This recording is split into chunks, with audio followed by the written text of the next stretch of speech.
നന്നാരി സർബത്തിൻ്റെ recipe ആയിട്ടാണ് ഇന്ന് വന്നിട്ടുള്ളത്. അപ്പോൾ വീഡിയോയിലേക്ക് കടക്കാം. അതിനായിട്ട് ഞാൻ 1 ലിറ്റർ വെള്ളം എടുത്തിട്ടുണ്ട്. ഒരു പിടി ഇപ്പം കാണിച്ച നന്നാരി നമ്മൾ വെള്ളത്തിൽ കുതിർക്കുക. അതിൽ 10 ഏലക്കായും കൂടെ കുത്തി വെള്ളമൊഴിച്ച് വയ്ക്കുക. 1 കിലോ പഞ്ചസാരയാണ് എടുത്തിട്ടുള്ളത്. അതിൽ കുറച്ച് പഞ്ചസാര ആദ്യം തന്നെ ചട്ടിയിലിട്ടിട്ട് ഒന്ന് കാരമലൈസ് ചെയ്യുക. ഒന്ന് ബ്രൗൺ കളറാവാൻ വേണ്ടിയിട്ട് നന്നായി ഇളക്കി കൊടുക്കുക. ഇങ്ങനെ നല്ല ബ്രൗൺ കളറായി വരുന്ന സമയത്ത് നമ്മൾ ആ 1 ലിറ്റർ വെള്ളം ഇതിലേക്ക് ഒഴിച്ചു കൊടുക്കുക. 1 ലിറ്റർ വെള്ളത്തിന് 1 കിലോ പഞ്ചസാര എന്നാണ് കണക്ക് കേട്ടോ. അപ്പം ആ കുതിർത്ത് വെച്ചിരിക്കുന്ന നന്നാരിയും ഏലക്കായും അതിലേക്ക് ഒഴിച്ചു കൊടുക്കുക. അപ്പോൾ ഇതുണ്ടാക്കുന്നത് എൻ്റെ അമ്മയാണ് കേട്ടോ. അപ്പോൾ ഈ നന്നാരി പച്ചമരുന്ന് കടകളിലൊക്കെ വാങ്ങിക്കാൻ കിട്ടും.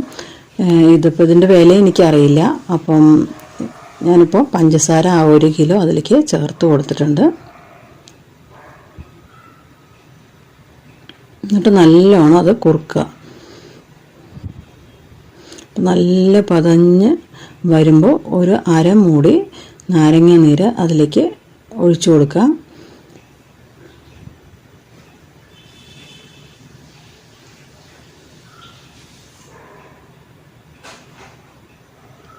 നാരങ്ങയുടെ ആ പകുതി പീസ് അതിലേക്ക് ഒഴിക്കുമ്പം അതിൽ പഞ്ചസാരയിലും ഇതിലുള്ള എന്താ പറയുക അഴുക്ക് റിമൂവായി പോകുന്നതാണ്, പതഞ്ഞ് വരും. അപ്പോൾ നമ്മളത് കോരി മാറ്റണം.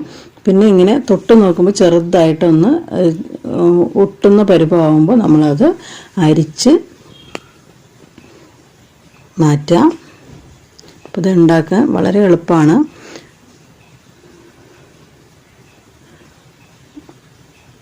ഇത് നമ്മൾ ഒരു ഗ്ലാസ്സിൽ ഒരു കാഭാഗം കൂടി വേണ്ട അത്ര ഈ അളവിലാണ് ഞാൻ എടുത്തിരിക്കുന്നത്.